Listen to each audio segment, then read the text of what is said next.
Nerd Academy podcast is released weekly at 12 p.m. Eastern Standard Time, available on our website at www.thenerdacademypodcast.com and wherever you listen to podcasts. You can find the Nerd Academy podcast on Facebook, Twitter, Instagram, and YouTube.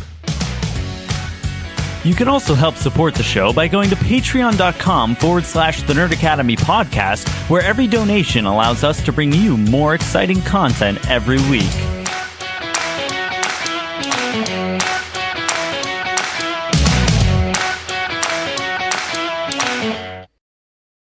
Good morning, class, and welcome back to the Nerd Academy podcast, your source for nerddom news and commentary.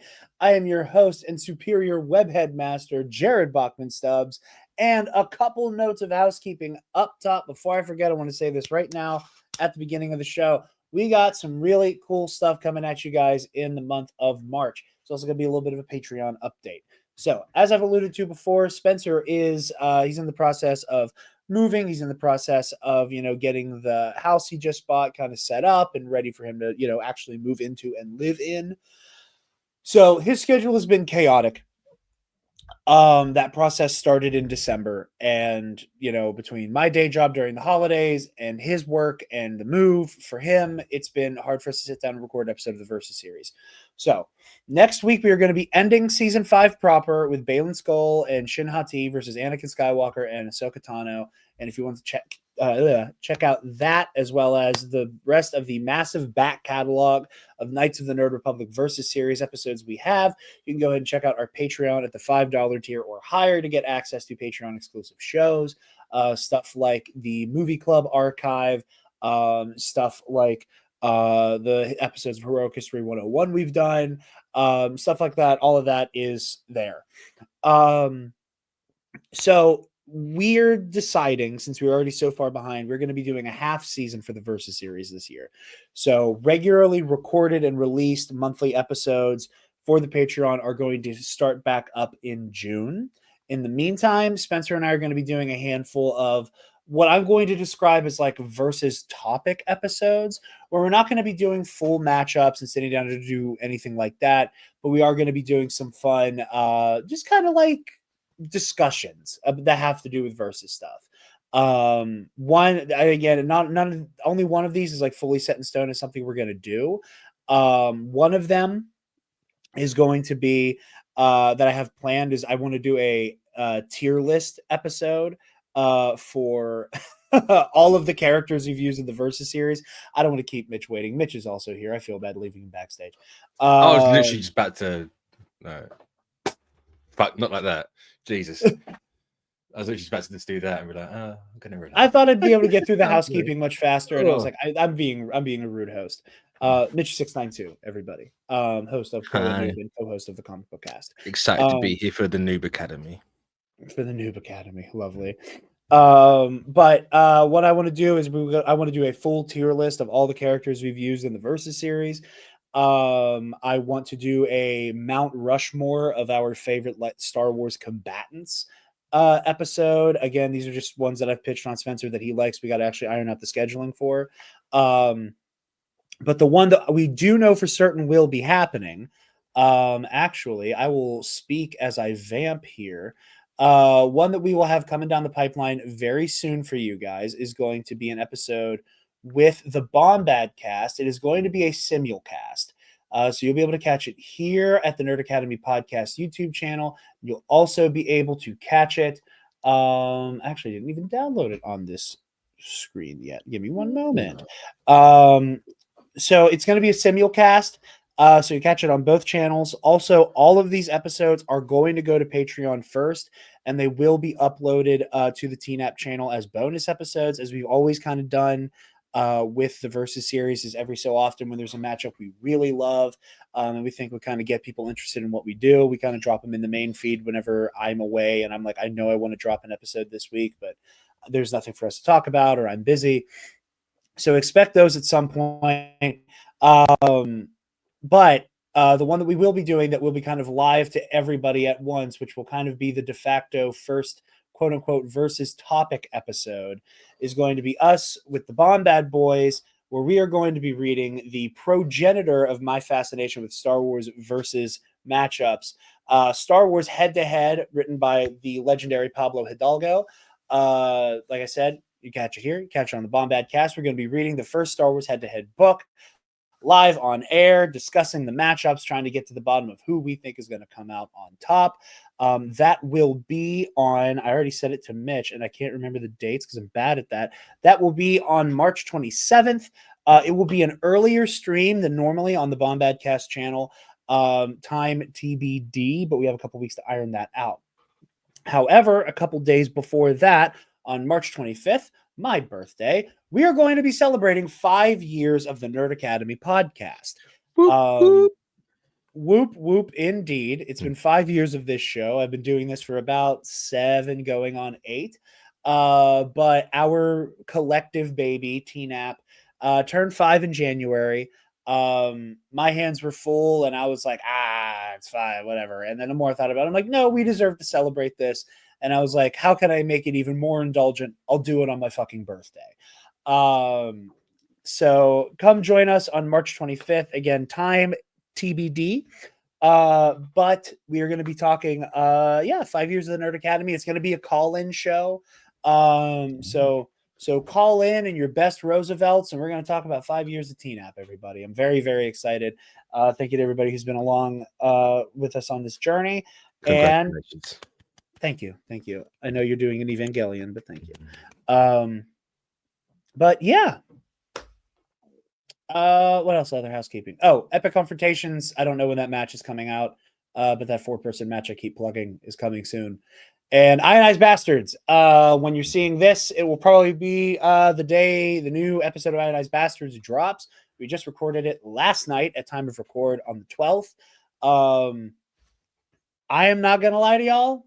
Top 3 episodes of Ionized Bastards. Did you die? No, maybe. Oh. Who knows? Oh. Maybe there was a rebirth. I saw Michael's tweet and I was like, oh, something happened. Not tweet, skeet, sorry. His skeet. That sounds even worse, but yeah. Listen, a lot happens in the episode, and Michael and I talked after we recorded, and he was talking about how in this episode, it has a lot in common with one of the episodes last season where he introduces a subplot for a character that got resolved fairly quickly, and he was like a little that in the moment he was a little like, oh, I thought this was going to take longer to wrap up. But he also went, but again, and this is Michael speaking, not me, but he was like, but you guys, us as being his players, he was like, but you guys are just always like so like in the moment, you know, like in the pocket with like how these characters think and feel. And he's like, it reached a natural conclusion. It was just shorter than I anticipated. Yeah. And yeah, there's a lot of great stuff. There's a very big Fabian Martel moment. There's a very big Fabian Martel moment that I was not anticipating, that I accidentally teed Michael up for. So like I said, check that out later today on the Our Remaining Systems YouTube channel. And yeah, also Michael said we're halfway. We're at the halfway point of the final season. So which I thought was really funny because you I were just talking the other day about how I don't know if we're halfway through or not. He usually says it and then we're halfway through. Like, okay.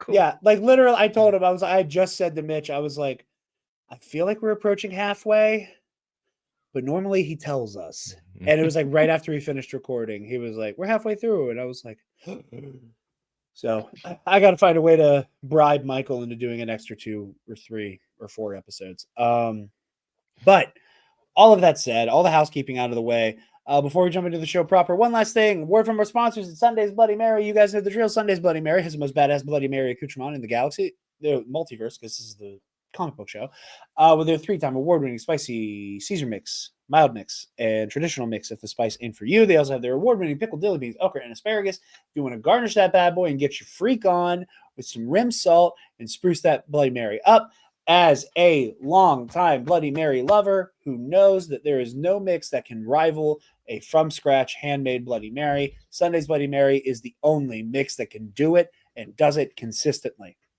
So take the word of this former bartender, use the link in the description down below, and use the code TNAP, TNAP at checkout to get 10% off your order and help out your favorite nerds while you do it. And in a funny turn of events, last week on the Nerd Academy podcast, friend of the show, dear friend of mine personally, Trey Mitchell, asked me to give him my used car salesman pitch on why Bloody Marys are the most elite cocktail in the game. And just because of serendipity and synchronicity, Mitch happened to have his first Bloody Mary around that same time. His first two. So Mitch is now on the Bloody Mary hype train. Oh, he is. He is. Got to order some. I don't know if Sundays ships international. That's no, I don't think they do actually. I think I've looked. If they do ship it, it's like extortionate to get it. I'm like, with the tariffs coming on the EU and everything, because it's all computers. It's fantastic. It's beautiful. Yeah.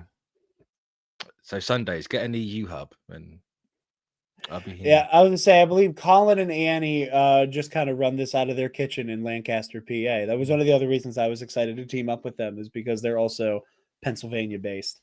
Anyway, get an EU hub, and I'll do it. Oh man, if these tariffs get too bad, I don't think we're ever going to get you in Roosevelt. No. Damn. They're already like £1,000 anyway. Imagine 25% on top of that. Nah. I guess this whenever I go to the UK, I just got to bring you one. I just got to buy one here and then bring one to you. I'll get you the twins one. Oh, they do a twins one? There's a twins one. How'd you spell Roosevelt? RSVLTS. It's the name with no vowels. I think it's just called the twins too.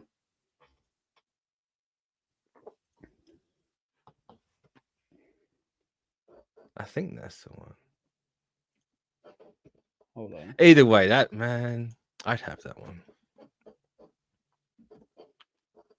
Here, hold on. I'm pulling it up on the. The twins is actually the best episode of Star Wars Visions. I will hear no rebuttal, except no fake takes, no fake news. No fake news. It'll make it. Oh yeah, that's right. It came out in the same drop where like all of Star Wars Twitter got really into Roosevelt's for a week, but nobody wanted to buy it because that was the drop.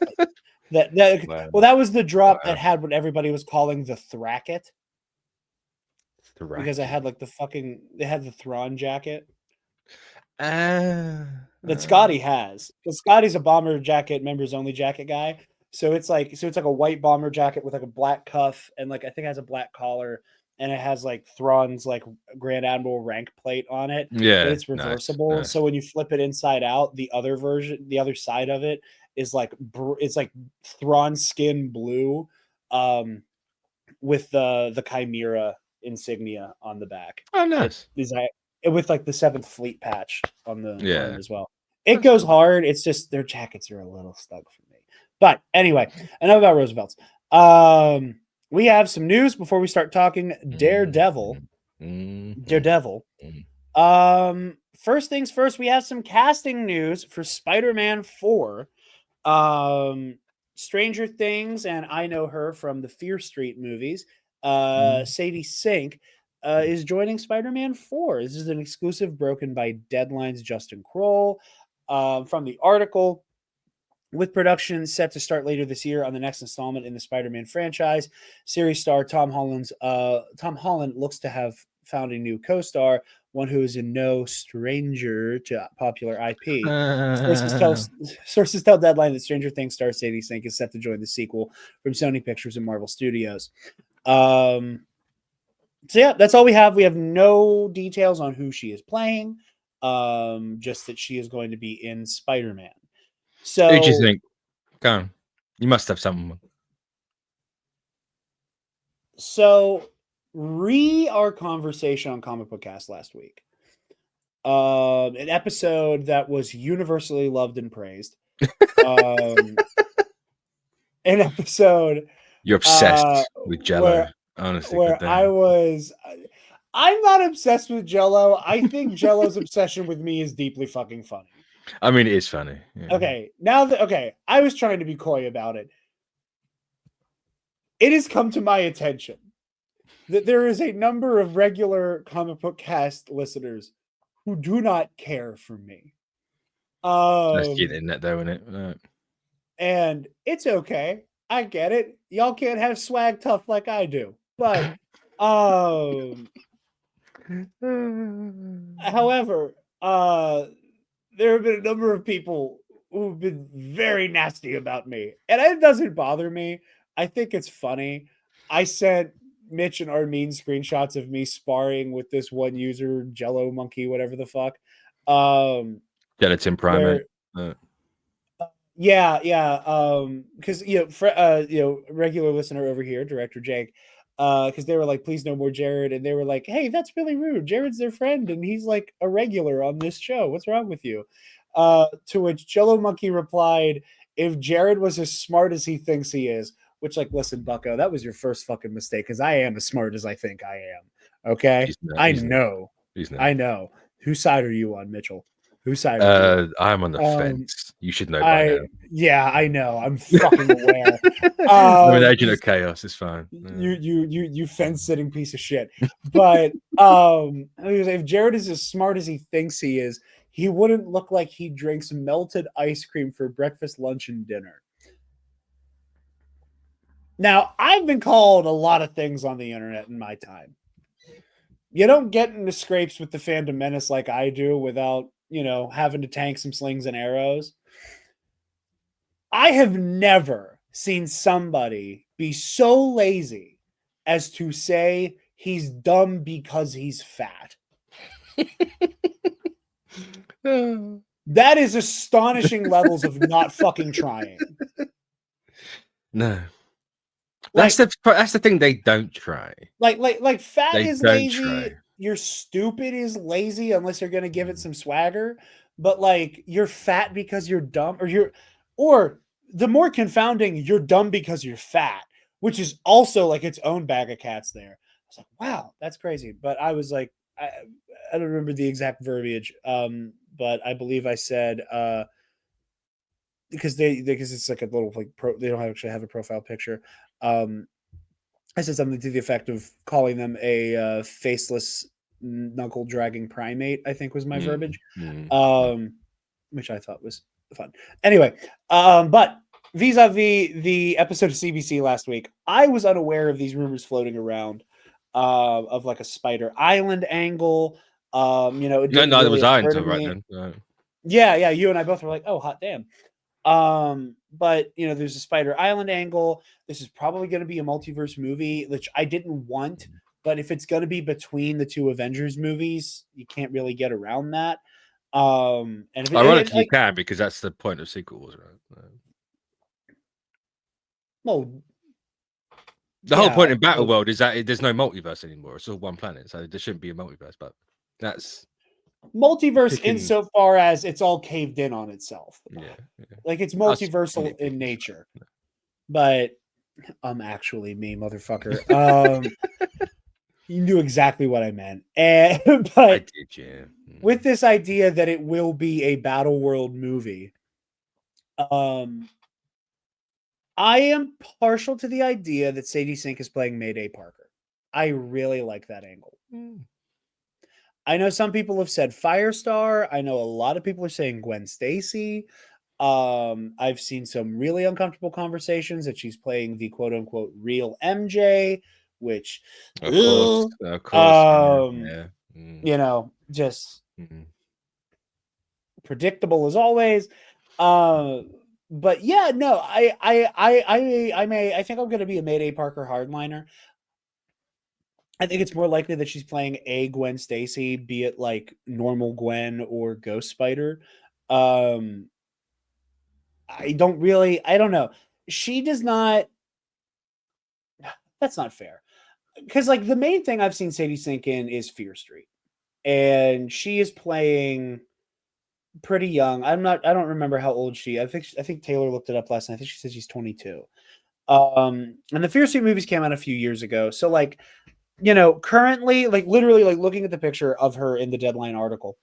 She is 22. She's 23 next month. I can see happy early birthday, Sadie Sink. I can see more Gwen there.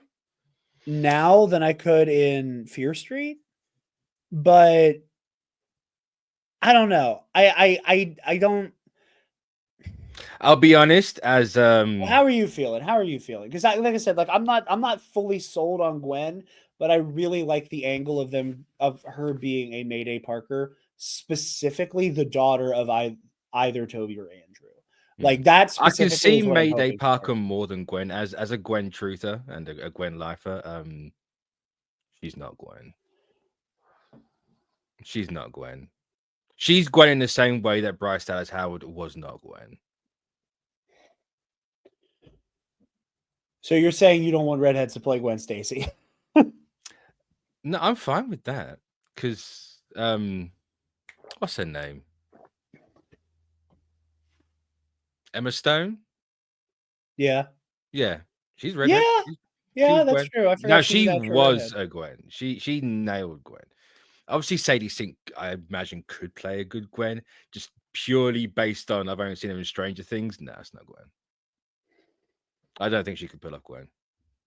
That's If she fair. is That's Gwen, fair. I'll give her a time and I'll give her a fair crack. But I mean, I think there's also something to be said for if she is playing a Gwen Stacy. Again, if this is a Battle World movie, that could very well mean Ghost Spider, which is markedly different.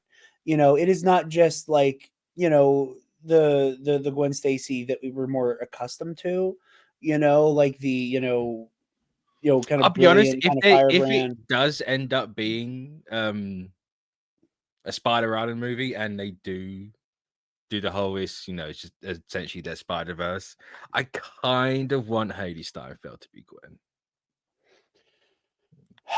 Kind of, I Yeah. can't see. Obviously, it's animated, but I kind of want that to happen. I Don't don't want Matey Boy who plays Miles, but I No, I mean, truly, Mhm, like now is the time to really try to lock in a Miles Morales for live action. mm, Like, I think if the Spider-Man MCU franchise is to continue, I truly think that like we are in prime time to start doing the twin Spider-Man thing mm. of like having two at the same time. Because I really do like what Miles represents um as a If they had character, the both guts, in they don't. Peter's. If they had the guts, they'd call Spider-Man 4 Spider-Man. And then you get Spider-Man 2 and Spider-Man 3. They won't do it, but if they had the balls, they would. Yeah. I mean, like, I don't know. I like because and I'm only saying this because I don't want to make it sound like I view Miles like only as a supporting character for Peter. Mm, Um, because especially in the Spider-Man 2 game, they are co-protagonists. Like they share that spotlight. You know, Peter gets a little bit more attention, but I think it's because it's like Miles just had his own game, and like mm, I think that Spider-Man storytellers have learned that like if you're going to tell the symbiote story, you got to really lock in. And again, and I'm aware of the fact that I'm in the minority of people who love that game, who honestly prefer that game out of the three that we have. Oh, Um, that's a bad but take, Jared. That's like I just said, I know I'm in Jesus the Christ. minority. Jesus I'm Christ, that's a bad aware. take. Fuck you. But that said, I think that if the angle moving forward is a Peter Parker who is out on his own, who is, kind of up the creek without a paddle, doing his own thing. He does not have the assistance or the resources he once had. And, again, I really love the idea that he would almost do the inverse of what Daredevil is doing right now in the show, of Mm. where Matt has completely cast aside the Daredevil persona and has fully just been Matt Murdock for some time. Completely Um, is, in his mind, I think he has cast mm, the devil of Hell's Kitchen aside for the most part. mm. Um, We'll get to that, he but okay, he's focusing on Matt, I should say. But I like the idea that since Peter has none of those Peter connections anymore, he's fully going into Spider-Man mode. Um, I think that putting him in a position where he now gets to become a mentor and gets mm, to then pass on these lessons, pass on these teachings, pass on what it means to be Spider-Man, and like see, what he sees of himself in Miles. Um, that is a really good storytelling opportunity, I think, to A, bring in the live action. B, we can finally get Miles on the big screen in live action, which I think would be thrilling. I just think this is a golden opportunity right now. And I agree, but at the same time, I don't think Peter's in the right spot. I think if you just have him all being Spider-Man all the time, I don't think that's necessarily the right time to have. But then that's when no, you can that's what start I'm off like saying, that is way that and actually like, have it be the story about. well, I'm saying like finding him in that place and then it being like, he encounters Miles, Miles gets his powers however he gets them. And, He's probably already got him, let's be honest. he's probably already has them. Yeah, for sure. I like the idea of it building to like him taking Miles under his wing and then having to grow as a person to mentor Miles and having to recognize, in the way that, again, I love how they do it in the game, where there are instances where Miles is being better at Spider-Man than Peter. Not just because of the black suit, not just because the symbiote is making him more aggressive and angrier and more violent, but because Miles is able to go like the man part is just as important as the spider part. And I think Peter being able to look at Miles and seeing the way that his relationship with his family empowers him and the way that his friendships empower him, that Peter then having to learn from Miles, going, I need to open myself back up. I need to reconnect with Ned. I need to reconnect with MJ. I almost just said Zendaya. I need to reconnect with MJ. I need to, maybe reconnect or maybe open myself up to connecting with Gwen Stacy, open up to connecting with Black Cat, maybe. I think that right now, is a perfect opportunity to really get into those themes of, balancing responsibility, because that is like the main thing that the MCU Spider-Man trilogy didn't really play with. A lot of it was about expectation, and a lot of it was about like flying the coop. Like it was your traditional put a dollar in the Campbell jar Campbellian kind of like hero's journey stretched out across all 3 acts of that trilogy. Where it was him, going out of his comfort zone, including the Avengers movies and Civil War, him going out of his comfort zone, taking on more responsibility, trying to manage the expectation of, I want to be an Avenger and I know I need to be held to a higher standard to do that. And then realizing I don't need to be an Avenger to be a good Spider-Man, rising to the occasion, to help fight off Thanos, dying, coming back, dealing with the expectation of, in the weight of that responsibility, in the wake of Tony Stark's death, and then having to like have the world on his shoulders with, his identity's out and how am I affecting my friends? Like that element of responsibility was covered. We have not tackled the how much of yourself can you give to the city at one time or to the world at large at this point for Peter. And I think that like bringing it back to that scale with Miles, I think that would be really, really fun. But back to the Sadie Sink of it all. Again, a lot of this also fully depends on what this movie's about. Like if this isn't going to be a Battle World flick, she's probably Gwen, maybe Firestar. I don't dislike Firestar. I don't dislike it. Maybe Felicia is in there, but like I'm not fully sold on that. So time will tell. I just like these are one of those moments I'm getting excited to see casting news start coming through, and it's like, okay, let's start to try to like get this movie does exist. It is gonna happen. I know. Honestly, I have all my chips on one person though, on one character. Who's that? Jean Grey. Okay, so you're still on the Jeff Snyder scoop with she's playing. Is that where it came from? From what I understand, it was Snyder who said Jean Grey. Okay, I hands in air. And who the fuck knows of Jeff Snyder?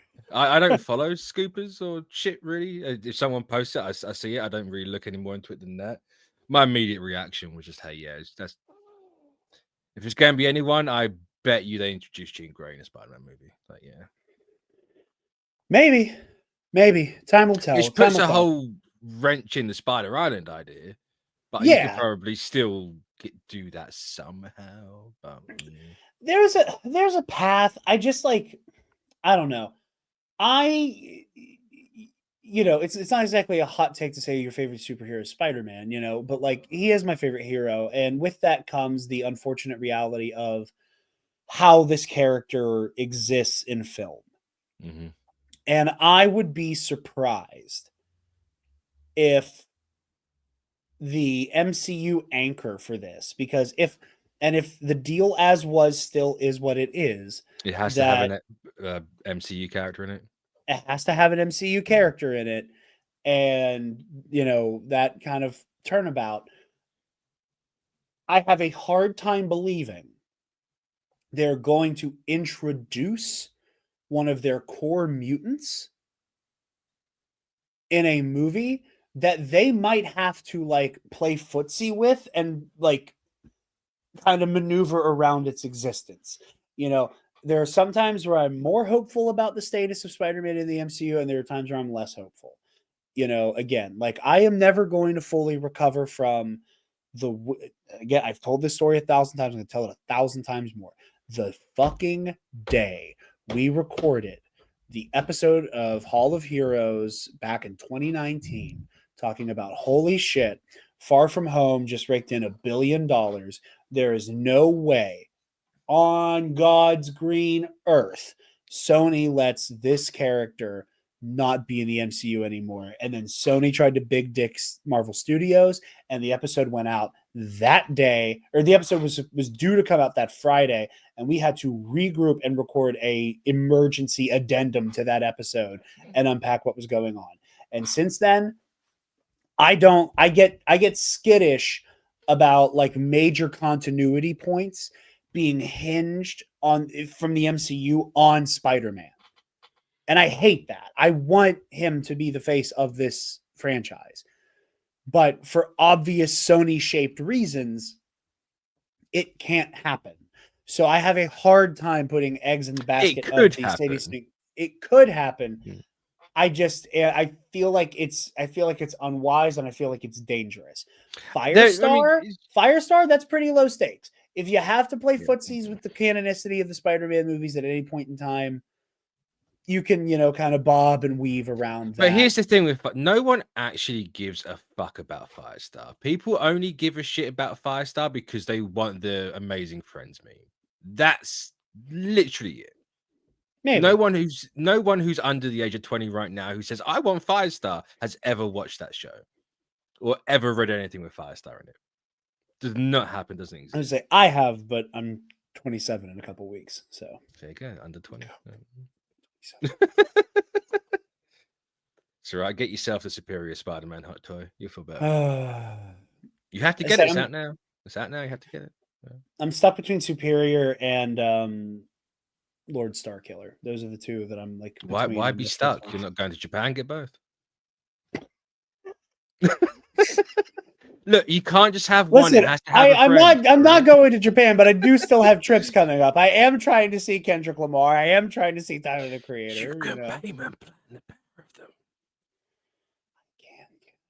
Sideshow. You can pay me platinum. God, am I really this like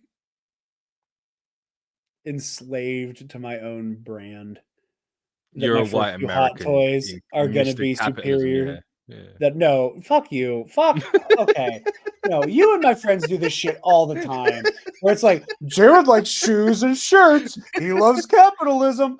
Like I'm not I constantly wasn't calling even for the going for that. downfall of the I was just bourgeois. tarring all white Americans in the same brush there. Like, I wasn't going specifically for shoes and shirts. I was just saying, it's capitalism, baby. Listen, you guys don't see my feet very often, but I am a bit of a sneakerhead.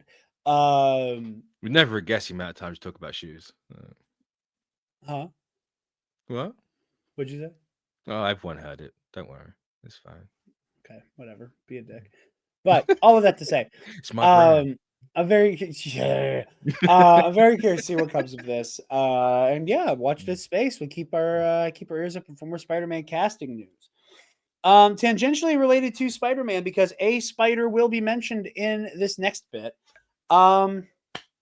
We have not talked about it a lot on this show just because it's just been Nerd Academy. The main show has been hard to do. It's been harder to do than KNR, which used to be the other way around. It used to be there's nothing to talk about for Star Wars for quite some time, but all the cape shit. Swings and roundabouts. But the interactive entertainment arm of SAG-AFTRA is on strike.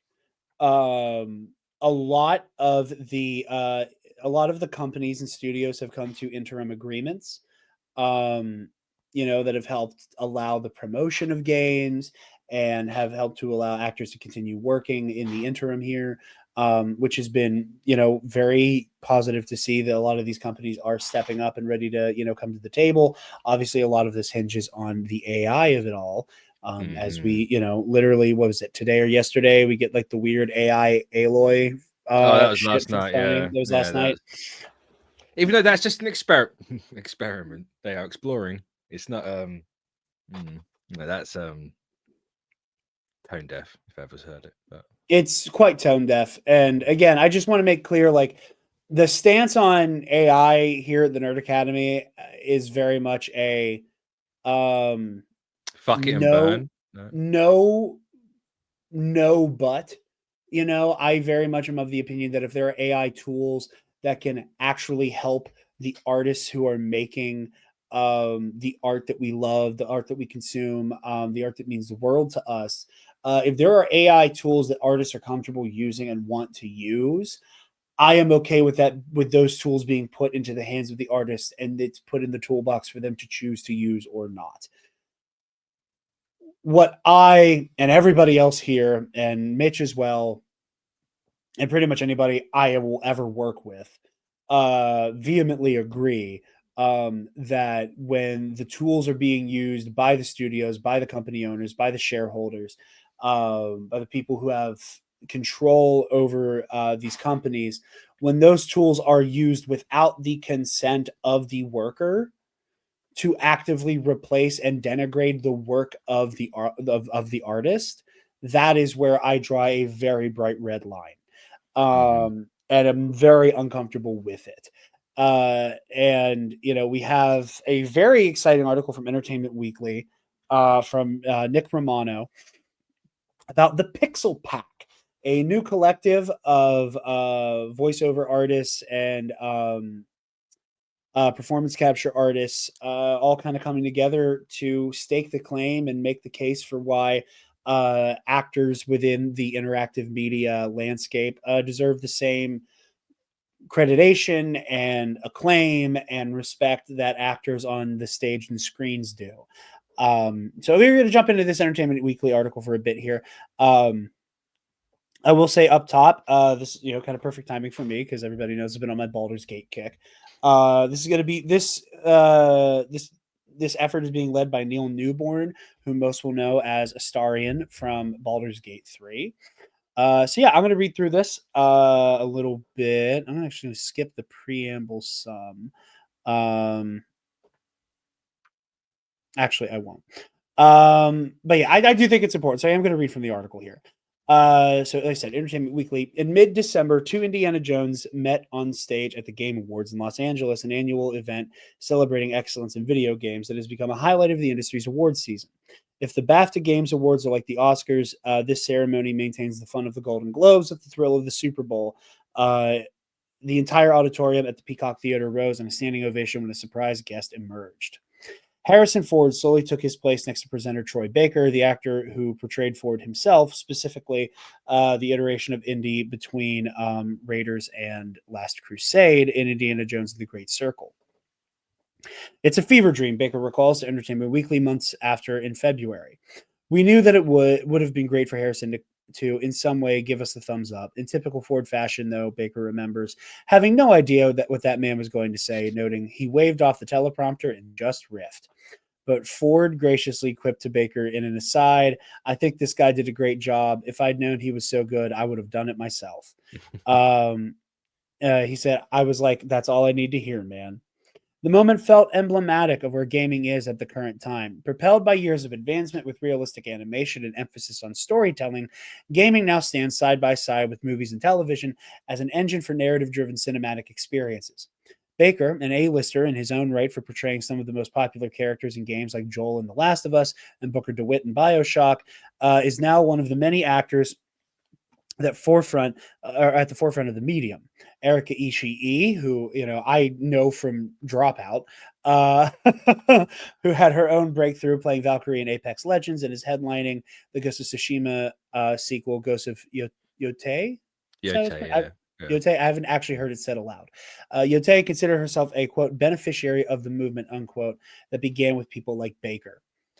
Gaming as a business now rivals and even outpaces other entertainment sectors on paper, including Hollywood.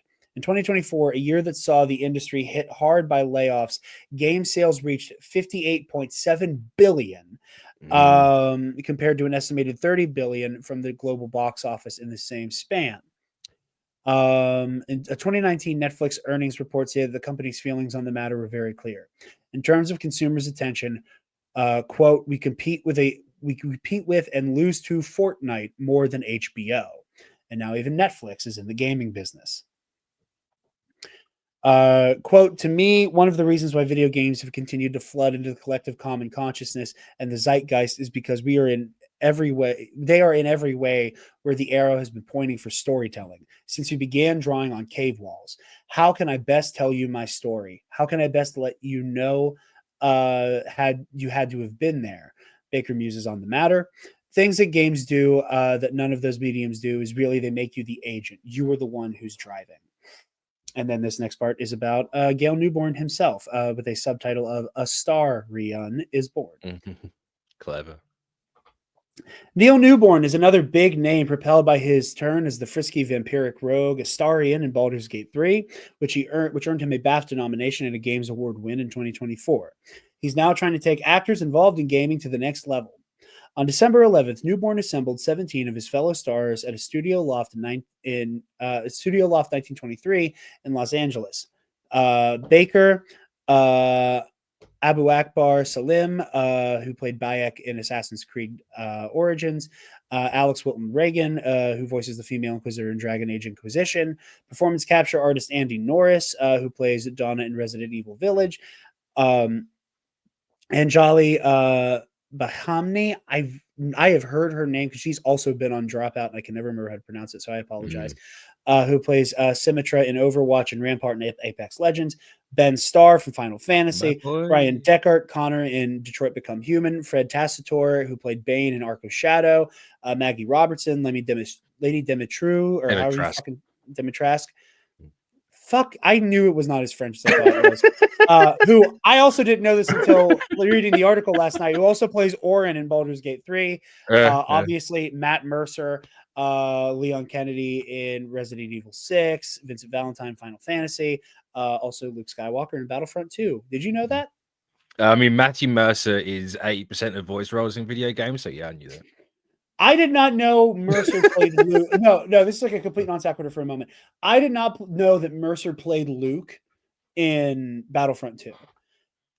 Like, at all. And it came up when I was talking to Alden and Michael one night where they were like, yeah, dude, like Mercer is Luke Skywalker is so good. And I said, when the fuck did Mercer play Luke?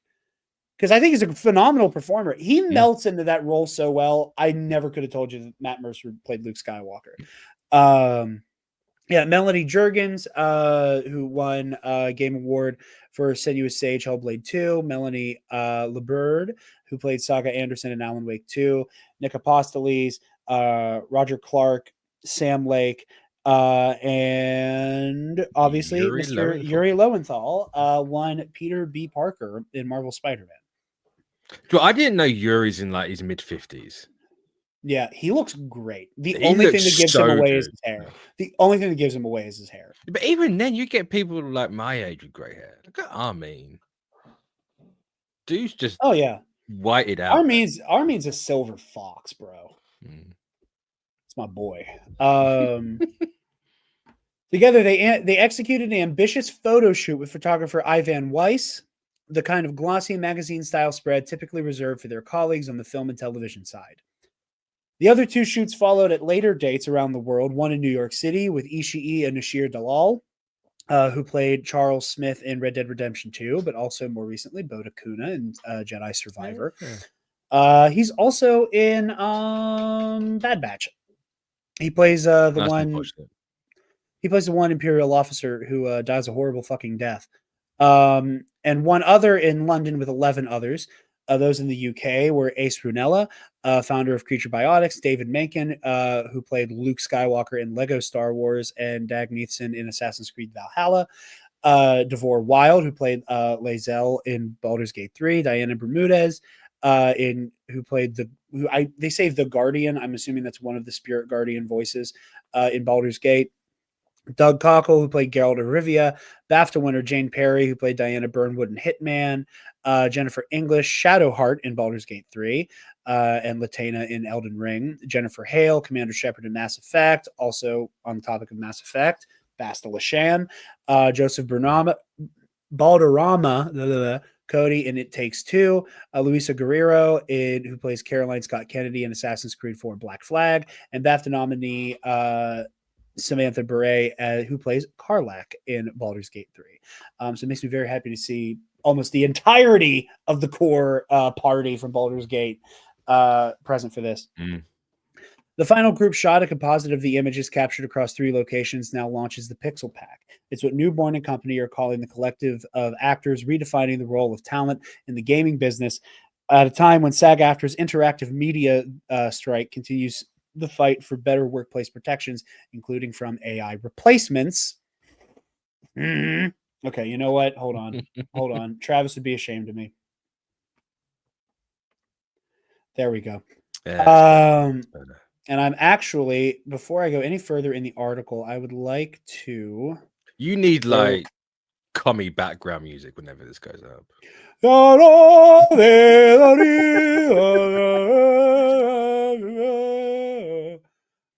Or just add it in post, either way. Yeah. Hold on. I want to see if it will let me add the picture from the Pixel Pack photo shoot, because it looks damn good. It's a good shot. They look incredible, and there are just so many good-looking people there. My boy Ben Starr right at the top in the middle. Like, hell yeah. In fact, both 2 big Final Fantasy actors in the top middle. So. One moment here. I am just going to screen share it instead, because it is not letting me just upload that file to StreamYard, and I meant to do that earlier, and I forgot. Slacking people. Quality of the show. Yeah, for those of you watching the episode, here's the Pixel Pack shot. And again, you can see everybody here. Gale Newborn looks remarkable. I also pointed out to Mitch, I love that Yuri is still wearing his Spider-Man dress coat. Yuri Lowenthal, also a wearer of Roosevelt's. Man can afford them, it's fine. No. Listen, coupon codes. Coupon codes. I am only here. You got to spend the money to get the coupon code, though. I've never paid full price for a Roosevelt. That's not true. The only ones I've ever paid full price for have been ones I bought at conventions. But I've been working as an actor for 28 years, in games for about 15, over like 150 odd projects. Newborn, who also works as a director and producer, says, having come from theater, film, television, I noticed that there was a psych difference in the environment of games. Really, that it was a much closer knit community. It was interesting, probably just before the pandemic, how seriously people have taken game storytelling, as well as games generally, how it's considered an art form, and how bit by bit I've seen the needs and demands for greater acting exponentially explode. So this is a good time to talk about it. More than just talk about it, though. The Pixel Pack is an opportunity to educate, to demystify the level of caliber of craft that goes into games. Following Entertainment Weekly's exclusive story, additional media opportunities, talks, and social media engagements are planned to further the conversation.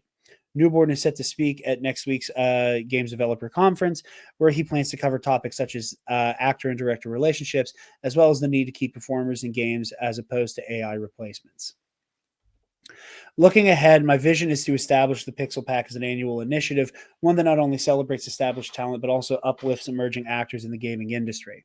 By fostering inspiration, awareness, and advocacy, we can strengthen our collective voice and ensure the performance in games continues to be recognized, respected, and protected. So, yeah, like I said, I highly recommend everybody go check out this article. Like I said, it was a Entertainment Weekly exclusive. It's very fascinating. Just really good work. Again, I know that there's a lot of weird conversations about entertainment strikes, when it comes to people who work on screen. And, I believe it was either a conversation Hassan Piker had or it was a conversation had on the Majority Report. I don't remember.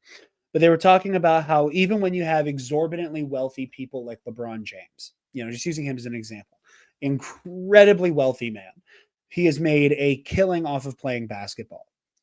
And among other things, that like the prowess on the court has become other avenues of income for him as well. And there's no getting around the fact that he is just exorbitantly wealthy. The reality of the situation, however, is that he is still a worker and is still an employee, and that he is still making money not only for the LA Lakers, but for the NBA on his back, off of his name, off of his face. That he is being compensated for pretty well, but he is still a worker. He is still a worker, and there is room to have conversations about how some workers are closer to the bourgeois than other workers are. There's a room for conversations like that. But at the end of the day, that's still the case.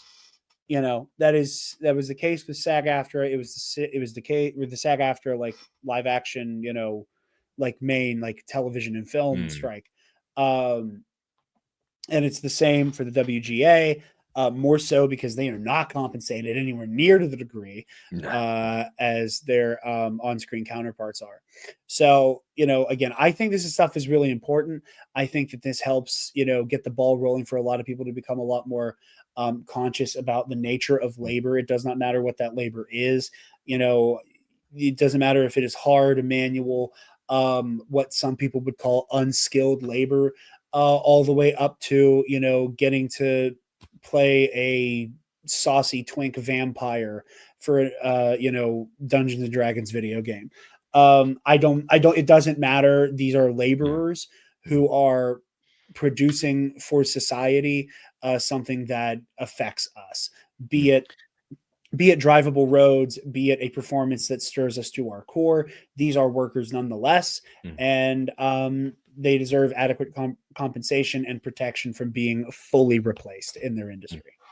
And especially now, because you're getting this video games, not every studio does it, but certainly a lot of them do. Like Troy Baker in The Last of Us was doing the motion capture for Joel.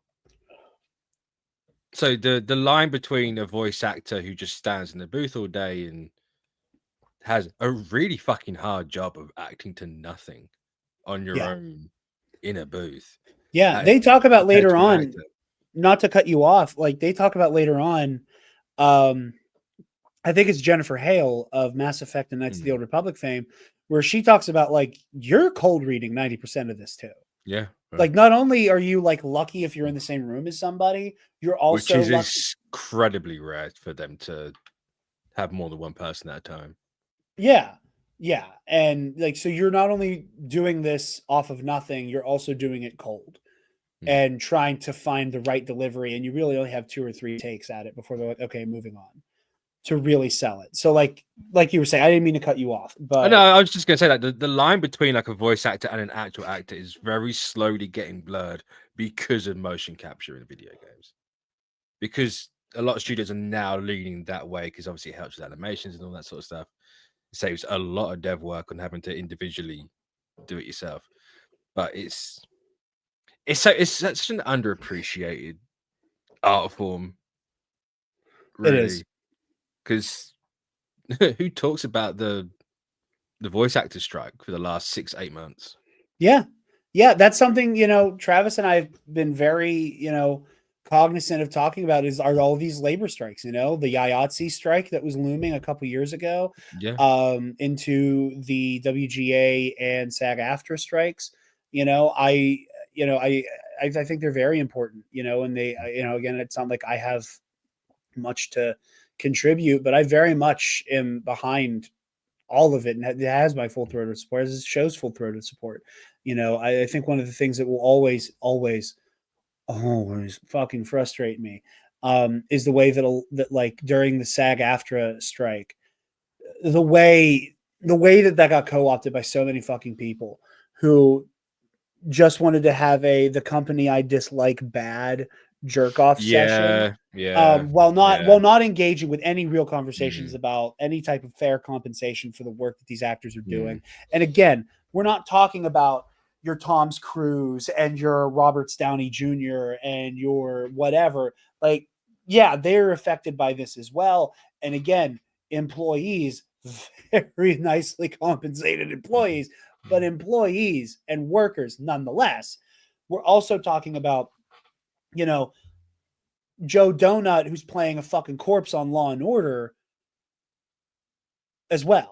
We're talking about the barista in the background of an episode of fucking Stranger Things. Fuck it. I don't know. They had coffee back then. I already said Law and Order. I was like, I'm out of shows, and I don't want to go to another. I don't want to go to another cop procedural. Any supporting living worker, yeah, or working actor. Actually, not living worker. That's not what I wanted to talk about. Yeah, well, any working actor, yeah, absolutely. And I just think it's really, really important. Just to call out a couple like other like quotes of note here. This was Jennifer Hale speaking on Mass Effect. With Mass Effect, one of her more widely recognized projects as the voice of Commander Shepard, Hale remembers a specific experience when she attended the 2010 Spike Video Game Awards, a predecessor to today's Game Awards, as a nominee in the Best Performance by a Human Female category. She said, a voice performer was very much treated like the utensils on the table, she describes. I really appreciated being invited, but I had an experience where I waited and waited and waited for my category to be announced. I had a 6-month-old at home who I was still nursing. I was really watching the clock. I finally sought out the stage manager toward the end of the show. He goes, what's your category? And I told him the category, and he said, oh, we taped that earlier with the winner. The dismissiveness of it, definitely I felt that. Shit like that. Where, like, again, not only do we have like the studios need to compensate these people adequately, they deserve recognition within their craft as well. 100%. Yeah. Like it is kind of this like weird, like, God, I can't believe I'm about to quote Joe Biden. Fuck me. But it's like, it's like bottom up, middle out type shit. Where it's like, you like people need to be adequately compensated so that the bottom levels out to something that is fair and livable. And then you need to grow how much you are willing to like respect and give the time of day to these artists. But like I said, check out the article at Entertainment Weekly. It's a phenomenal read. I can't recommend it enough. And again, I don't expect anything to come of it, so I don't like to call my shot on air. I'm absolutely going to be trying to get in contact with Pixelpack to see if we can talk to anybody about this initiative, because I think it is very, very inspiring. And AI in video games is a really weird one, because obviously the AI we have that was been thrusted on fucking everyone and rammed in the face, game developers have been using for years. Like the whole machine learning thing, which is what it is, it's nothing more than that, has been part of the actual industry for decades. Anything procedure generated in the game, machine learning. And again, on top of a ton of other stuff, like there's so much in there. Even just like general AI of NPCs. Like, guess what?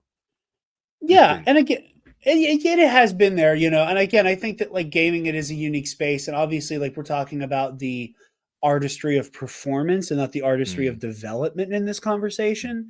You know, again, No, I was just saying because it's because obviously people say like no AI, like, you know, I will say no AI, but it comes to a point where it's like you kind of have to. Yeah. It's And got its again, time and its place, and it's not for replacing exactly. people. Exactly. I think that's where we get into the let this be an arrow in the quiver of Yeah. the artist and the worker, and not just an arrow you're going to shoot at the worker to replace them wholesale. I think that is the big like delineation there that really matters to this conversation. And And again, also, this if is you on the look at that performance. Aloy video as well, that's fucking awful. The animation alone for that is awful because you're letting fucking Chat GPT or whatever use it. The delivery of the dialogue is awful. It's nothing. I mean, I don't even know who plays. I can't remember her name who plays Aloy, but it's nothing compared to what she does. well, I Nothing. mean, these companies like they tell on themselves every time they try to do this shit. You know, it was like that one fucking clip. I don't remember what it was. I think it was a Disney Plus project where it was like, you know, during the SAG-AFTRA strike where they had like that weird like bleacher full of like horrifying low poly fucking golems. They're like and their like faces are like slowly like sliding upside down. Wasn't And that shit. High School Musical? I don't think it was High School Musical, the series. I love that you know that full name. I will never refer to that show not saying its full title. Yeah. Listen, I'll call a Star Wars movie simply Return of the Jedi, or I'll just say Episode 2. I'll do that. High School Musical, the series. I'm saying that whole shit.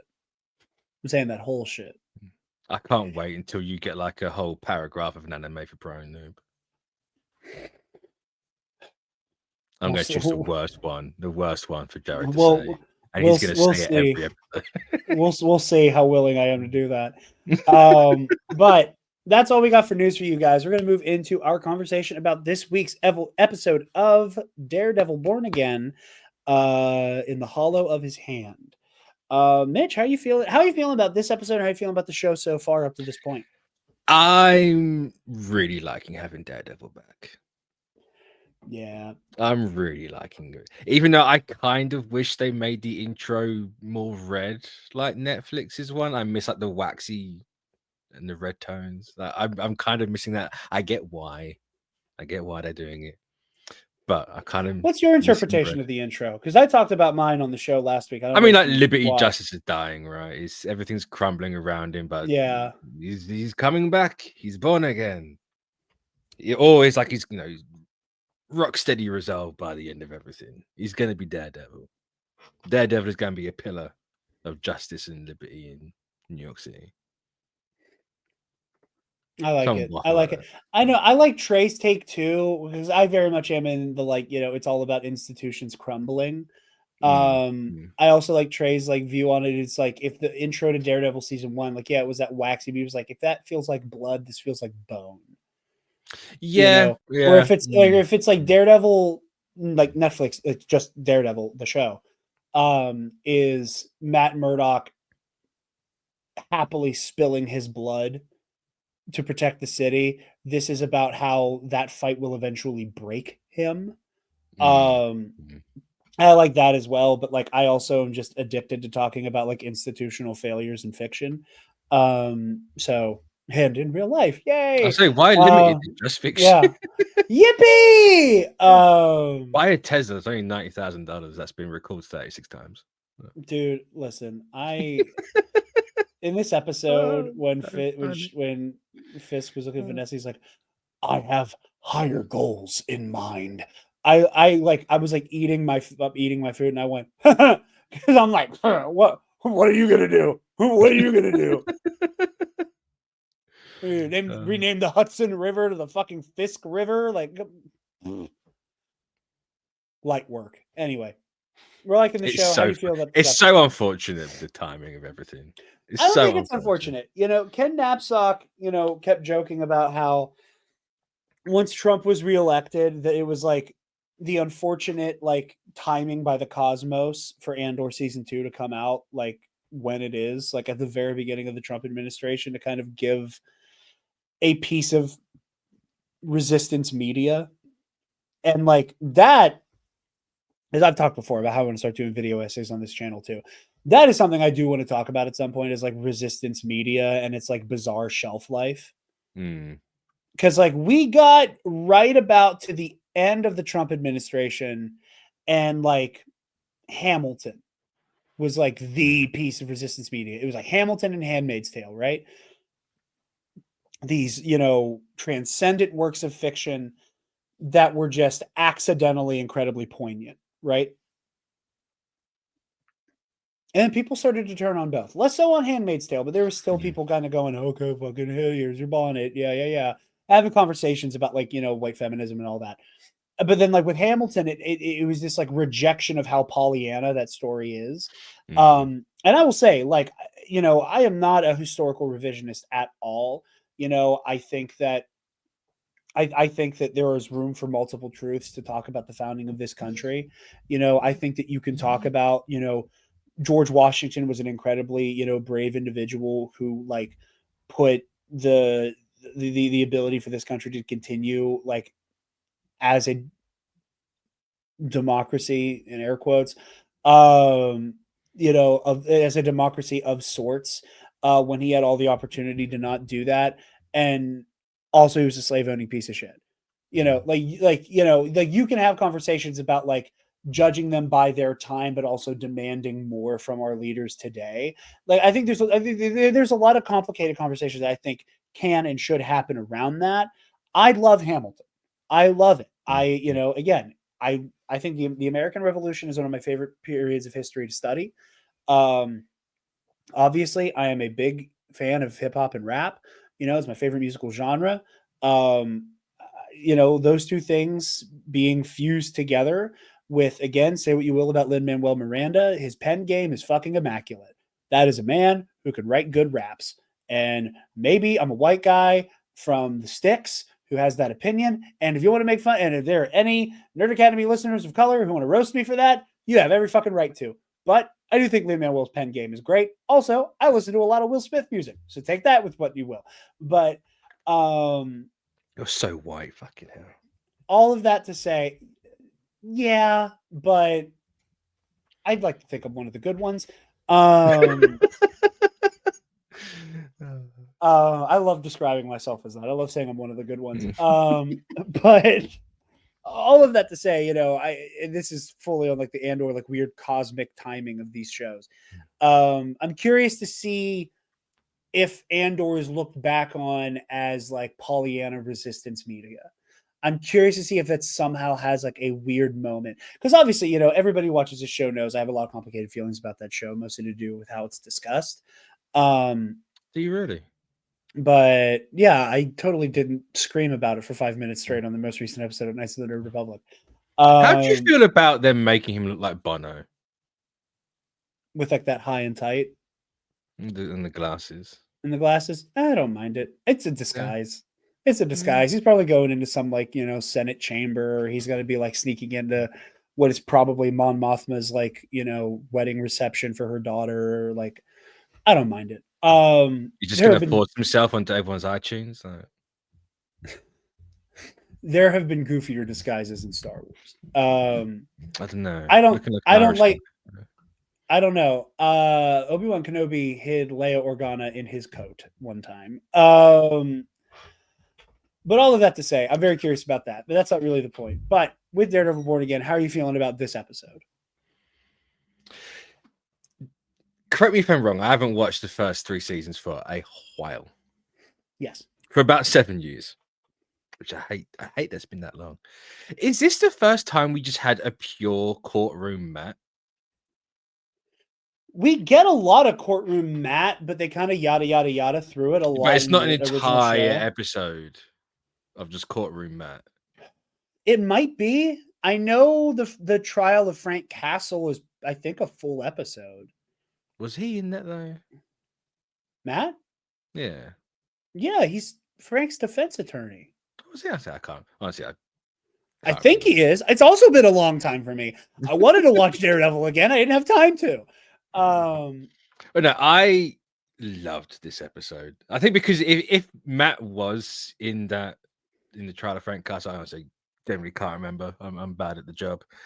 But I just loved it. My favorite thing about this show so far, though, and I clocked it instantly, is you can actually tell they were able to film properly in New York. Yeah. It feels different. It looks different. I was having a conversation with Trey the other day where he was talking about, like, trying not to get hung up on, New York City and every other city on the fucking planet is Atlanta. He was like, I really hope they shoot a lot of Spider-Man 4 in New York proper. And I I was really hope they do. like, I yeah, hope they do. same.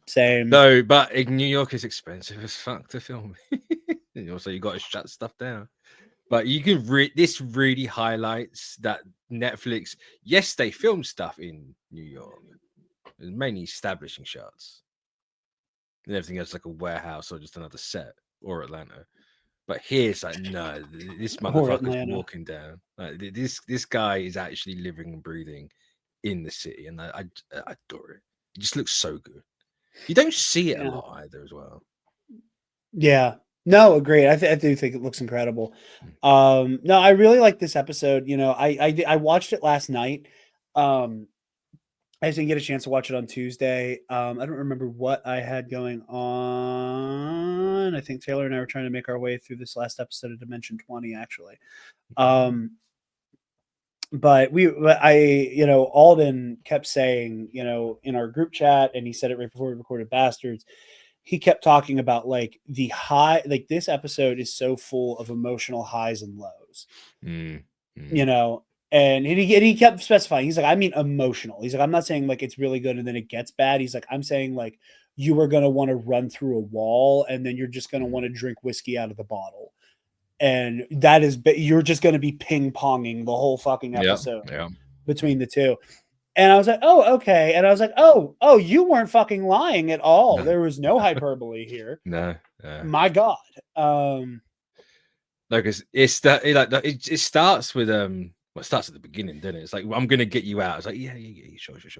Then the trial goes bad, and the witness finally, what's the witness's guy? I can't remember the name. Nicky Torres. I said Nicky Torres. He's late, and is he gonna show up because the cops are after him? Like, yes, he does, and he pussies out, and then he actually does get let off, and then it's just, I was not expecting that at the end. Same. I don't know how I didn't get spoiled, because obviously I watched it the day after it came out, or the morning after, afternoon rather. But that sucked. That sucks so bad. Yeah. Because we don't get to see a lot of White Tiger. Yeah. We haven't seen a lot of White Tiger in this show. B, obviously, blanking on his name. They did the in memoriam part in the last episode. Yeah. But we lost him a couple of years ago due to cancer, and it's a lot. It's a lot. Yeah, the gentleman who played White Tiger, God, I keep like zooming in and zooming out on my laptop to get pictures in frame, and I was all the way zoomed in on a pixel of a parentheses, and I got an instant headache. Camar de los Reyes was the actor who we tragically lost. Yeah. No, absolutely. It's one of those instances, where like I would compare it almost to The Last Jedi, where it's like when that movie were made, they were not made with the knowledge. They could not have been made with the knowledge that, this performer would be lost to us. And,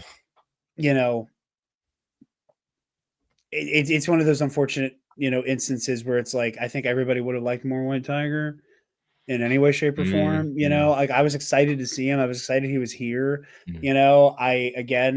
My constant drumbeat of stop rejecting the fanciful in comic book media.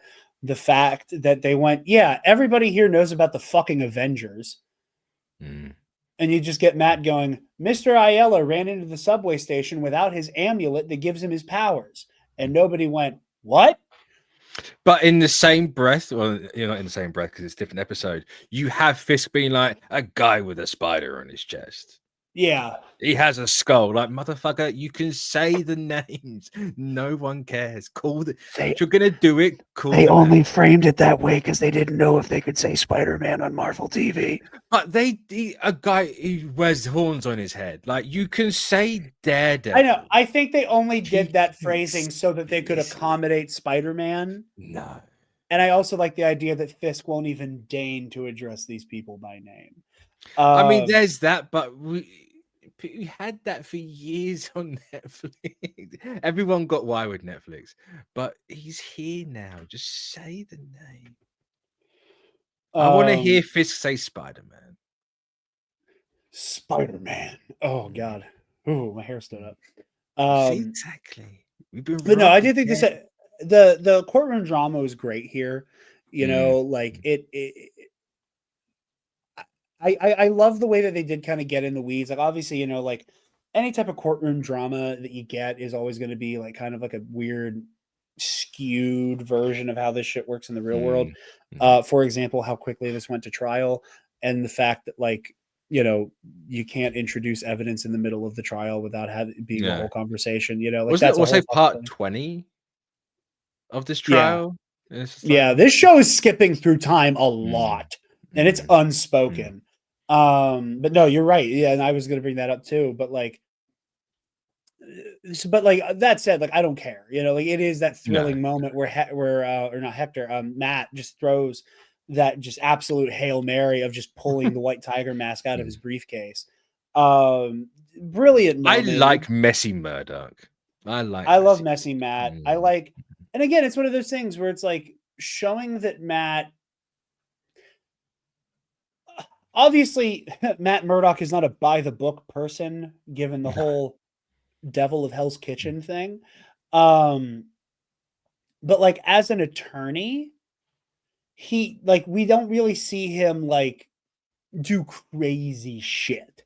You know, he has his moments where like it's like, oh Matt, how did you figure out he was lying? Oh, just a hunch. We have that stuff. But we don't really get to see Matt A in the courtroom, but B like also just kind of just throw a grenade and hope it lands. You know? So I love seeing Matt again in the way that like, yeah, this guy's Daredevil. You know, because he is the guy who is going to make like an insane play and just hope it works. And it does, and holy fuck. You know, so I did love that beat. You know, I love that the framing of Hector and his murder, you know, that was so chilling and so powerful that when, you know, he begins the episode talking about the Koki, you know, he talks about, you know, Puerto Rico and, you know, all of that heritage and history and, you know, natural beauty there. Especially for a show that like is so hinged on religion and spiritualism. Yeah. You know, like even though the show has not gone to the very religious place yet, like obviously like we have the Bible quote title of the episode quoted in the episode itself. We'll get there. We'll get there. You know, I like the reading. I was talking to Alden about this and he said exactly what I was thinking as he and I often do to each other. You know, where it's like that whole idea of, you know, Matt Murdock views God as always looking out for the devil. He has his back, and God has Daredevil's back. And to save Daredevil's soul, God had to spare Bullseye. And that weird, like, kind of like circular, almost paradoxical thinking that comes with that like kind of breaks you. And again, it's one of my favorite moments in the first few episodes where Matt like looks at the church but can't go in. But here, like he goes into the courtroom and it's framed like he's in a church. Yeah. With the empty pews and the way that the light is pouring into the room, you know, where it's like Matt doesn't. Yeah, exactly. Because like Matt doesn't have Daredevil anymore. He doesn't have Foggy, which represented the best parts of Matt in his mind, I think. And all he has right now is the Church of Justice. And even that is beginning to fail him. Mm. You know, like, and that is just such a complicated story to tell without saying a fucking word about it.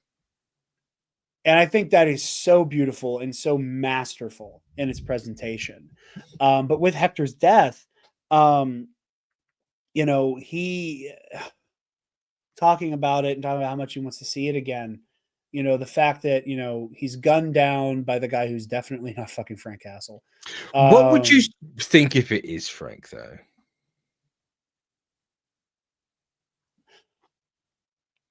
Hold that thought. Hold that thought. Hold. Put it in a box. Take it to go. But I just remember just being so haunted and just so moved by when we cut to credits and it's the sound of the Koki, you know, and the waves splashing. But it doesn't start like, straight away either. It's silent No. for a minute. It lets you It like is silent. ruminate on what just happened, and it goes. But like again, it is kind of like Pollyanna and like, I don't know, almost quaint in a world of gods and monsters and aliens and sorcerers and magic. It feels almost quaint to just kind of go, this character's in heaven. You know, there's a quaintness to that I really like. And like I said, I was just so moved by it. Like I could, like, it was one of those instances where I just kind of couldn't move off of the couch. Yeah, no, same. You know, like Sat there, that in credits. You know, it immediately wanted me to go back and watch Netflix Daredevil, and I said, no, go away. I'm watching the credits because I'm feeling things. I'm feeling emotions. I'm feeling grief. I'm feeling bittersweet joy. I'm feeling, you know, and that's what this shit's about, man. The Punisher. Listen, I have every ounce of faith in this show that it is about to come dick swinging with commentary about the police obsession with Frank Castle. Oh, 100%. Yeah. 100%. In universe and out of universe. If Frank Castle pulled the trigger, one of two things are about to happen. This show is about to drop the ball so fucking hard in ceding the Punisher to police and like bootlicking culture in general. Or this show is about to have an even more damning thing to say about the obsession with the Punisher in current culture. Currently, I think that Frank Castle is going to be very angry that all of these crooked fucking cops are taking a symbol that does not belong to the police. It cannot belong to the systems of power. You know, like to make a real world comparison for what I'm about to say. On Any Time a couple weeks ago, Alden and Ken, you know, they were talking about like all of these, like all the limp dick ways that the Democratic Party is trying to resist Trump right now. And are they trying? That's interesting. Yeah, they said limp dick. You know, oh, stop it. No, please. Oh, we have no leverage. No. They were talking about a lot of that stuff, you know, and they were talking about when after 10 cowardly piece of shit Democrats joined the Republicans in censuring Representative Al Green, maybe Senator, I don't remember. Right. That like a bunch of Democrats then flooded the floor to sing "We Shall Overcome," and Kumbaya, my love. Kumbaya. I'm trying not to crash out. Don't try, Jarod. Do. But don't quote him. Don't quote him. I didn't quote. Paraphrase. You Unintentionally, but I paraphrased. Paraphrased him. You did. But I said in the live chat then, and I will always say that when you are in power, you do not get to claim the language of protest. You do not get to claim the language of rebellion. You are there at the behest of the people, and the unfortunate minority of people who put you in or back into office expect you to fight with everything you have. I don't want to see Nancy Pelosi kneeling in kente cloth. I don't want to hear you sing a little song. I don't want to see you in a pink little hat. I don't want to see you with a little fucking paddleboard. That's I my want you to favorite use one. I want you to use the power that you have within the legislature to fight at every angle. Be obstructionist. Fight how you can, but these are not acts of protest. These are not acts of resistance or rebellion. You are within the power. You have an obligation to enforce justice within it, but you are still the system itself. That is how I also think Frank Castle views police. Mm. You know, if mutual aid and, civil disobedience and protest and whatever comes out of a failure of government in like normal real world circumstances, the existence of the Punisher is a failure of policing. And it is not a failure of policing in that the police don't act enough like him. It's that they act too much like the people he fucking hunts like big game. Mm. And that's always been the point. Mm. It's always been, I don't want cops to act like me. I want you to act like Cap. I want you to act like Spider-Man. I want you to act like fucking Thor before you come anywhere near me. I want you to put yourselves in harm's way. I want you to help people. I want you to protect people. I want you to save people.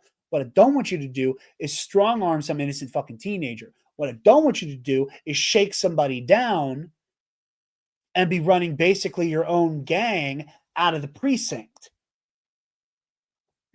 But you power hungry fucking lunatics decided that the street belongs to you, and now you're part of the problem. And frankly, are a lot of the problem. So now I have to step in and go after the people you're not willing to go after because it doesn't benefit you to go after them. That is the place that Frank Castle operates in. It is like, I think it's people who strip away all of Frank's pathos in universe and out, all of Frank's philosophy, and boil it down to me have gun, me shoot crime. Mm. Mm. Boil it all the way down. Me have gun, me shoot crime. And I'm very excited to see Frank come unfucking glued over that. It's because, like, again, it's one of those, like, I avoided the marketing for this show a lot. And it's like the one clip I've seen is Frank having Matt like by his collar, like pressed up against a locker. And then Matt going, Frank, it's me. Oh, Red. And he sets him down. That conversation doesn't go like that if Frank Castle shot Hector Ayala in the fucking head. That conversation is not happening like that. Mm. If Frank Castle popped White Tiger, and there is any evidence at all to suggest that the actual Punisher did it, Daredevil is going in there to beat that ass on a very personal level. And but what if Matt doesn't want to believe it, thinks the exact same as you, that it's not the Punisher? He's then going to go into that situation exactly like that. Sure. But again, I'm saying that, how do I put this? I think Matt has enough discernment to have a gut feeling on whether or not Frank did it.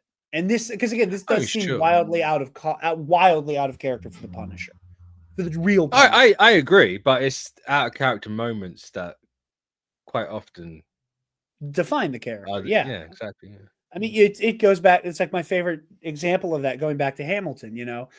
It's how Alexander dies. In the moment where it mattered the most, Aaron Burr acted more like Alexander Hamilton than Alexander Hamilton, and Hamilton acted more like Aaron Burr than Aaron Burr, and it cost him his life. And Aaron Burr, Daredevil throwing balls off the roof. Yeah, with that fuck 'em toss. Like it is a lot of those things. Again, I don't think it's Frank. I think Frank is going to be incensed. I think that he's going to come back and he is going to wreak havoc. Again, because it comes back to, when you look at like the criminal landscape right now in this show, there's this weird power vacuum where Vanessa is operating Fisk's, empire kind of from the shadows and very covertly. At the I want same to speak time, about Vanessa in a little bit. I want okay, to talk to you about something, but you carry on. but so she's operating things from the shadows, and like,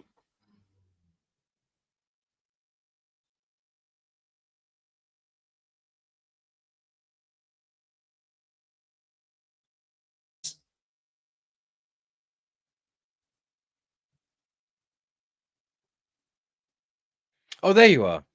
yeah, I that was was just, weird. I didn't Can know you? if that was my end or not. No, that was insane. That freaked me out. Am I coming through okay? Yeah, you're fine now. Yeah. Okay, cool. That was bizarre. Yeah. I was like, God damn, I'm gonna have to edit this episode now. Um, this is my worst nightmare, is actually having to edit.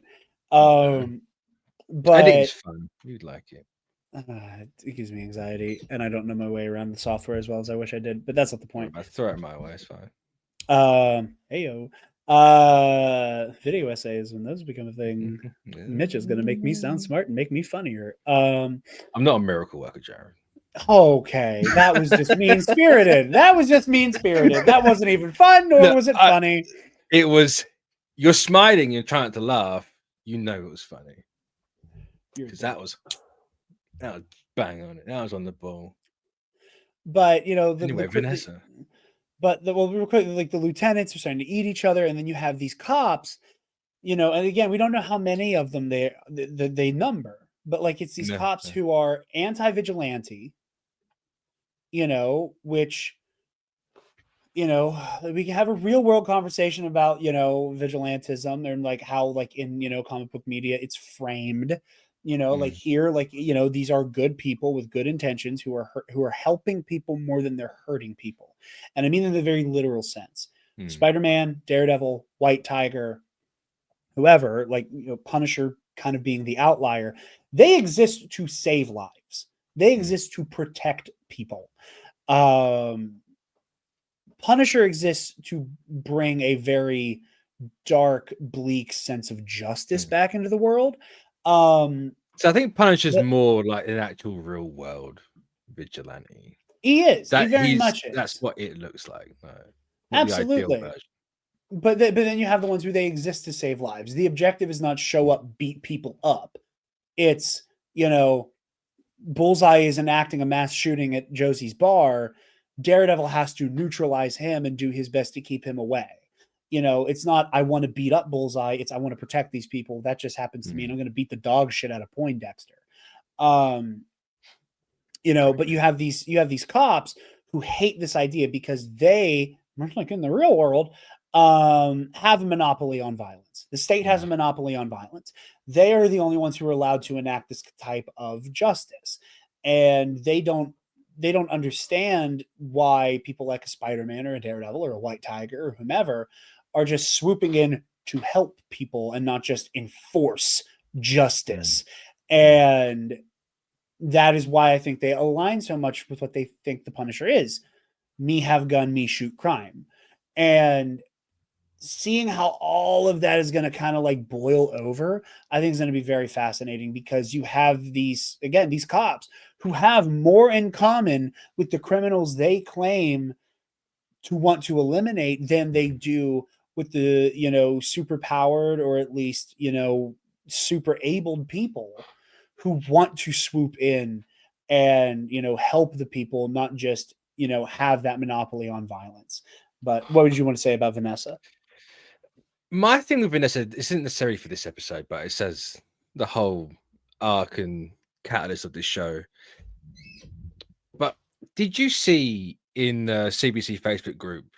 I think it was Skylar posted it, and I think it was a clip from Comic Misfits podcast or something like that. About right. Well, it turns out, obviously, I'm not a big Daredevil guy in the comics. It turns out there is a run of Daredevil where Vanessa fakes Foggy's death. I know there is an arc where Foggy fakes his own death. I did not know about that.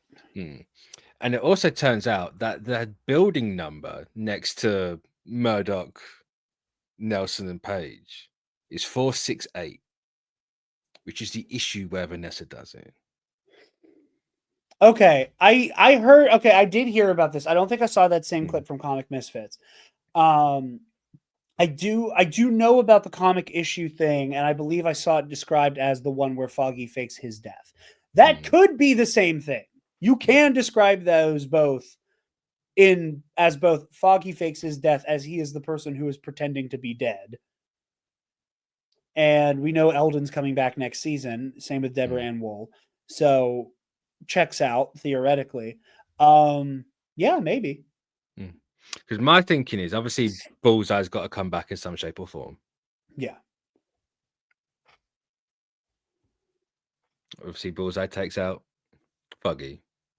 Allegedly. I'm going to say it's Bullseye. It's obviously the obvious one. It's Bullseye who's just taking that White Tiger, right? Vanessa's got him in the mouth because she wanted.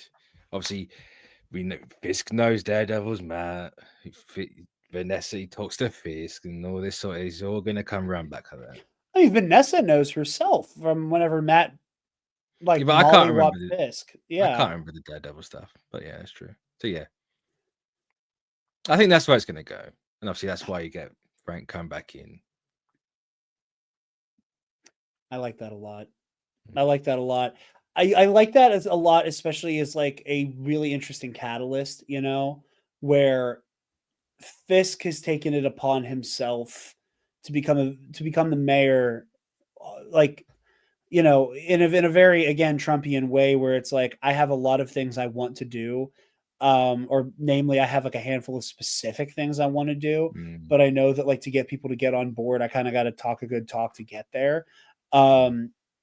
But like She's Fisk doing is all a his single dirty work, basically. Yeah. She's doing all this dirty work, but like Fisk is a single issue politician, and the single issue is vigilantism. You know, what he defines as vigilantism.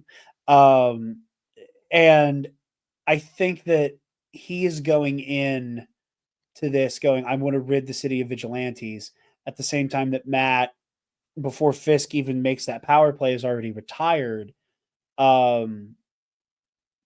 You know, with like Foggy being his inciting incident, you know, Fisk getting dog walked by Kate Bishop, getting dog walked by Echo, you know, like all of the shit that's happened to him going, and obviously all the times that Matt beat the piss out of him. You know, going, okay, I'm done with this shit now. I'm going to make a play that's kind of insane. That could be really interesting to like have them both on these like parallel paths to like, what does it mean to do what I do?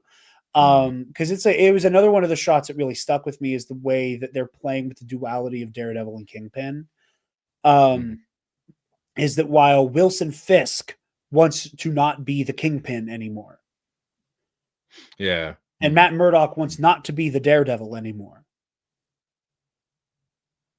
while all of that is happening, we see these remnants of what they are. You know, Fisk still has these bloodied knuckles.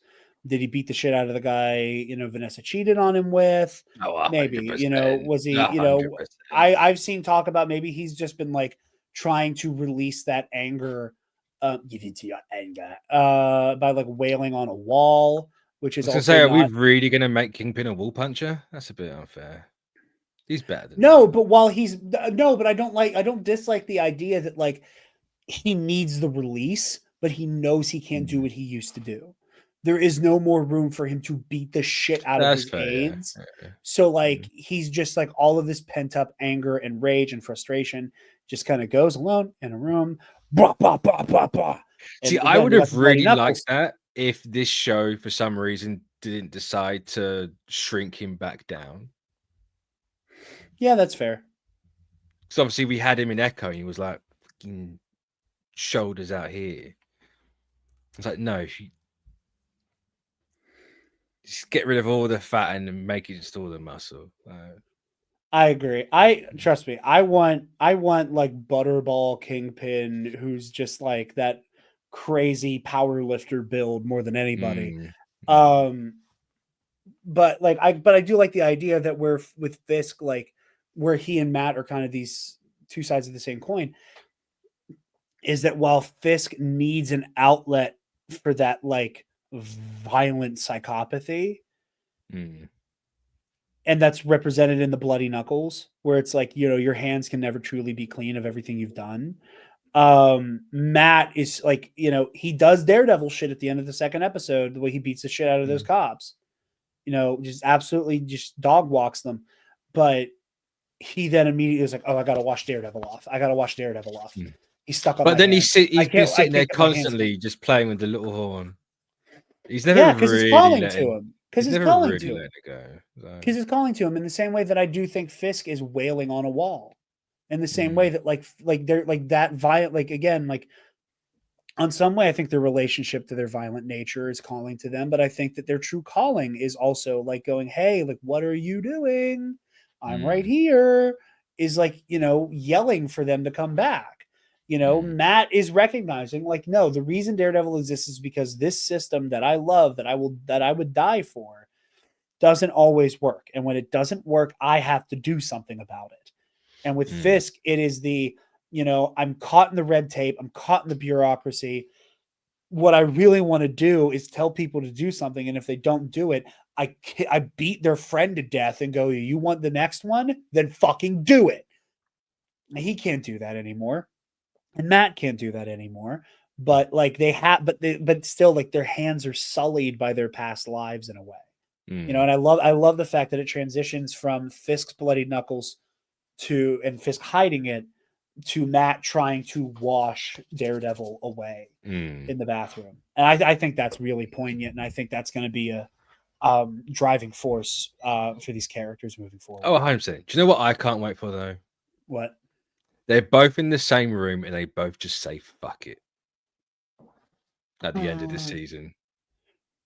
You know it's coming. Oh yeah.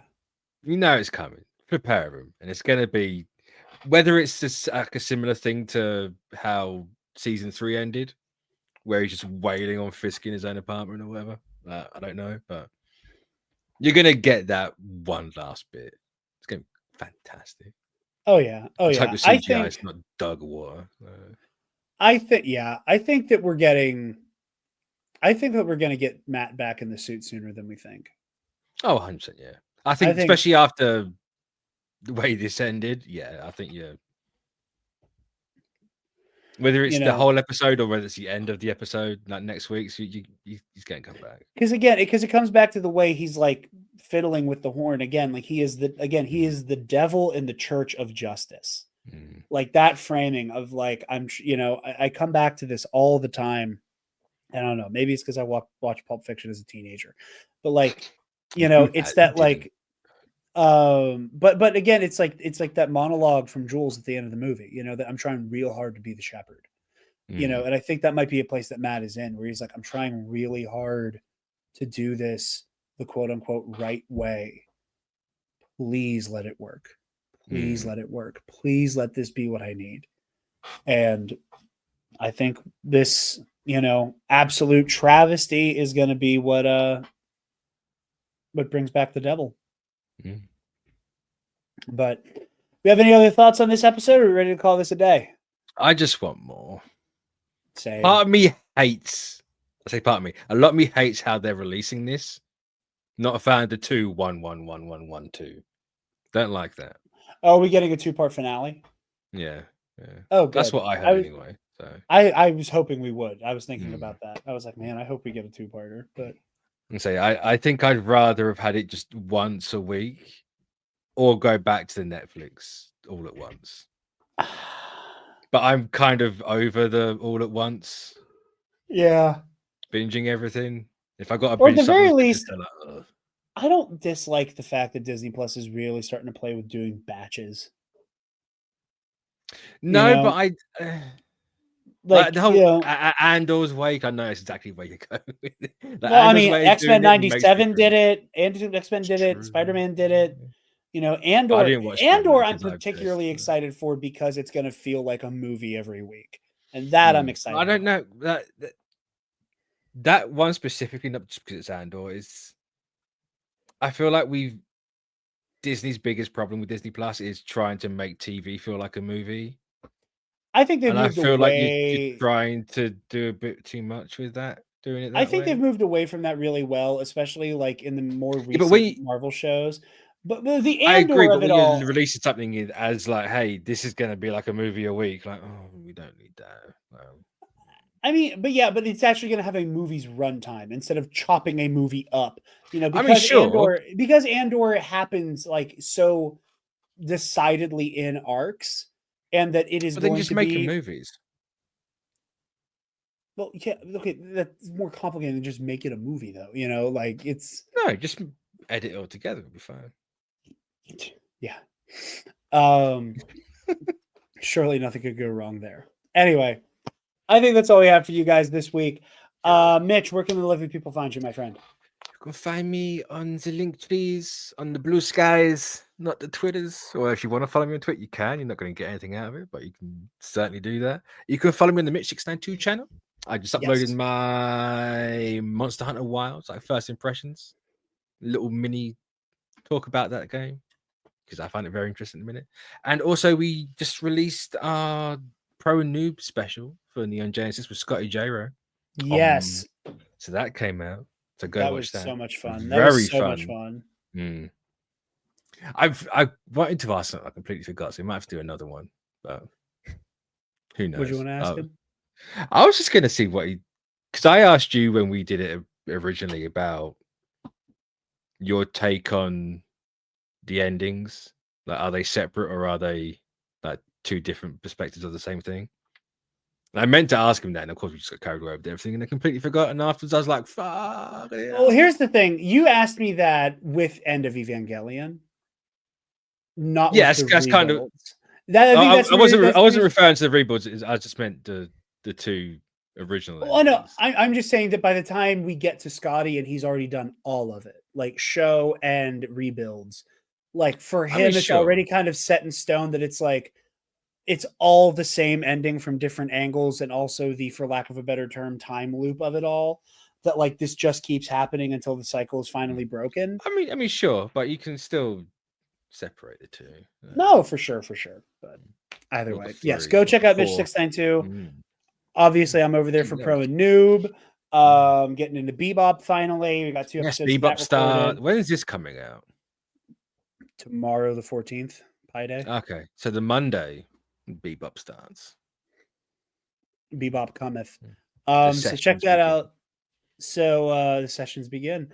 So yeah, check that out. Like I said, 5 years of TNAP episode live stream coming soon on March 25th.